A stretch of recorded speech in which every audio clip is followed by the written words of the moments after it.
Le titre de ce livre est Un si grand salut. Il est écrit par le bien-aimé frère Hall.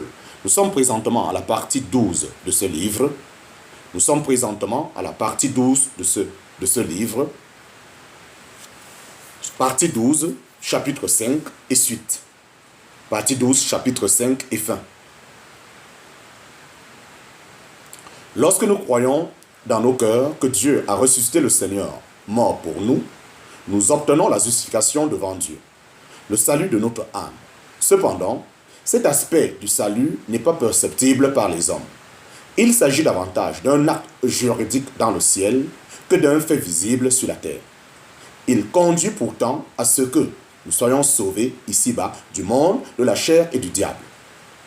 Le tout premier pas vers ce salut plus visible est la confession de Jésus comme Seigneur. Il faut une confession de la bouche, car une conversion secrète sans témoignage extérieur n'est pas suffisante pour ce côté du salut. Le verset suivant précise, car du cœur on croit à justice et de la bouche on fait confession à salut. La distinction faite entre la foi du cœur pour être rendue juste et la confession de la bouche pour être sauvé est très frappante. Elle nous fait comprendre qu'être sauvé par une bénédiction, elle nous fait comprendre qu'être sauvé est une bénédiction plus étendue qu'être justifié. Pour être juste devant Dieu, il suffit de croire, alors que pour entrer dans tous les aspects du salut, il faut au moins ajouter à la foi la confession de Jésus comme Seigneur. Fin du chapitre 5. Chapitre 6, la sanctification. Chapitre 6, la sanctification. La sainteté est un attribut essentiel de Dieu. Elle caractérise aussi les croyants, puisque nous sommes désignés comme les sanctifiés dans le Christ Jésus. En parenthèse, 1 Corinthiens chapitre 1, verset 2. Pour ces raisons, la sanctification occupe une place importante dans toute la Bible. Elle doit d'autant plus retenir notre attention que ces différents aspects sont généralement peu connus.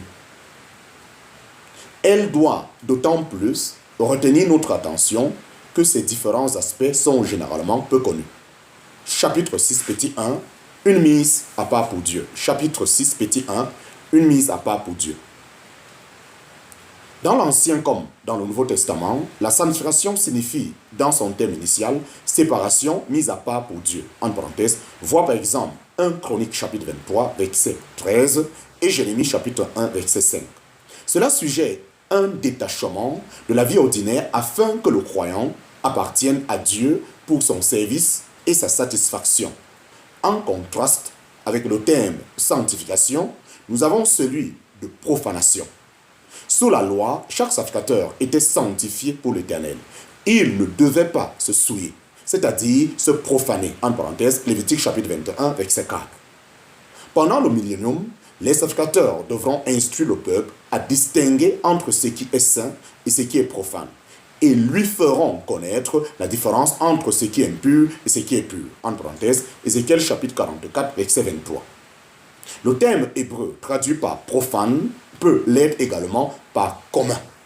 Quand une chose est employée à l'usage commun, elle devient souillée, comme nous le constatons dans les affaires ordinaires de la vie. La première mention, la sanctification dans la Bible, est en rapport avec la création et concerne un élément impersonnel.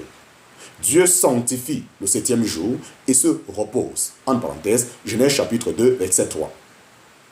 La deuxième mention est en rapport avec la rédemption quand Dieu fit sortir Israël d'Égypte. Il s'agissait alors de la sanctification de personne. L'Éternel dit, sanctifie-moi tout premier-né. En parenthèse, Exode chapitre 13, verset 2. Ceux qui avaient été rachetés par le sang étaient mis à part pour Dieu et formaient une classe spéciale.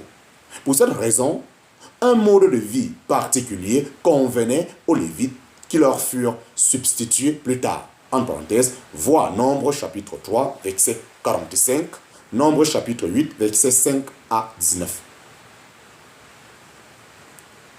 Le livre de l'Exode contient un riche enseignement typique. Au chapitre 12, les fils d'Israël sont protégés par le sang. C'est la justification. Au chapitre 15, ils sont dégagés du pouvoir du Pharaon et retirés d'Égypte. C'est le salut. l'ensemble de ces deux délivrances représentant la rédemption. Mais entre ces deux chapitres, nous trouvons les sanctifications au chapitre 13. Le peuple justifié est mis à part pour Dieu. Personne ne pourra revendiquer un quelconque droit sur lui. L'Éternel sait à qui ce peuple pour lui-même. Il le bénira ensuite pleinement. Ainsi, pour bénir une personne, Dieu commence par la mettre à part pour lui-même afin qu'elle ne soit plus associée au mal.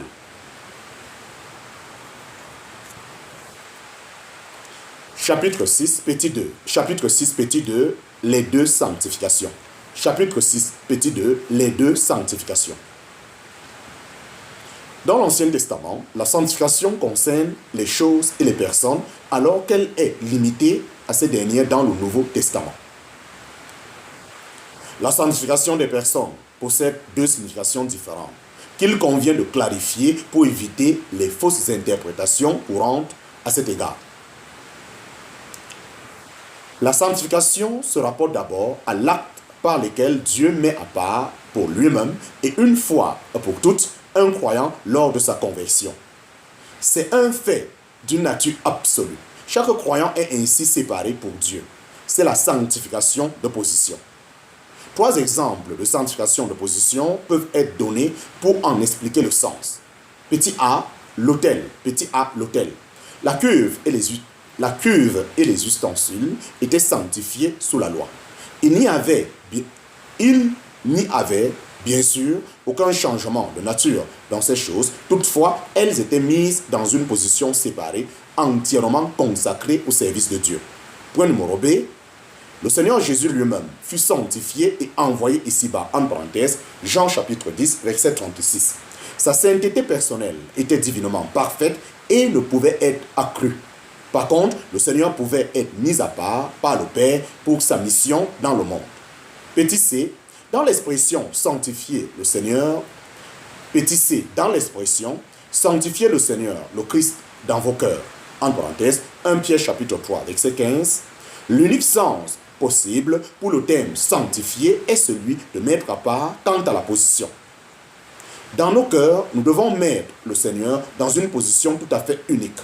Là, il doit être exalté sans aucun rival. L'expression « que ton nom soit sanctifié » en parenthèse, Matthieu chapitre 6, verset 10, s'explique de la même manière. Dans son deuxième sens, la sanctification concerne le processus par lequel un croyant est rendu, d'une manière pratique, de plus en plus pur et séparé du mal. Dans son comportement, il se met à part pour Dieu, c'est la sanctification pratique. Sa nature est spirituelle, mais elle est vécue par le croyant dans les détails concrets de la vie.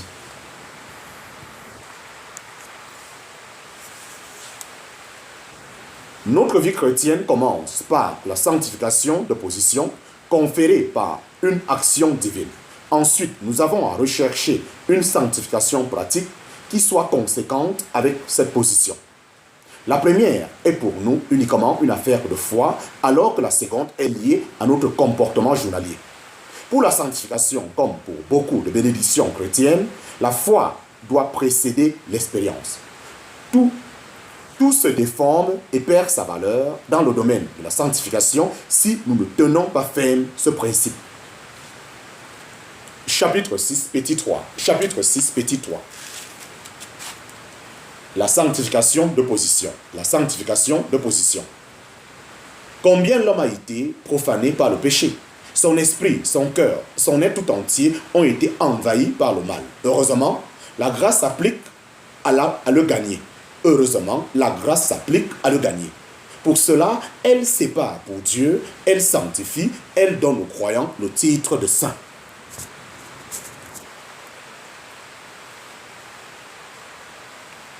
Le cas des Corinthiens fournit un exemple frappant. Parmi les croyants mentionnés dans le Nouveau Testament, les Corinthiens semblent être ceux qui sont le moins marqués par une sanctification à caractère pratique. Leur comportement donne lieu à beaucoup de critiques sur les plans moral et doctrinal. Pourtant, l'apôtre Paul s'adresse à eux comme à des saints, parce qu'ils étaient sanctifiés en Jésus-Christ. En parenthèse, 1 Corinthiens chapitre 1, verset 2. Plus loin, après l'énumération des abominations des hommes des nations sans Dieu, il affirme, et quelques-uns de vous, vous étiez tels, mais vous avez été sanctifiés. En parenthèse, 1 Corinthiens chapitre 6, verset 11. Ainsi est établi le fait que nous sommes sanctifiés par Dieu indépendamment de notre niveau de sainteté pratique. Alléluia. Amen.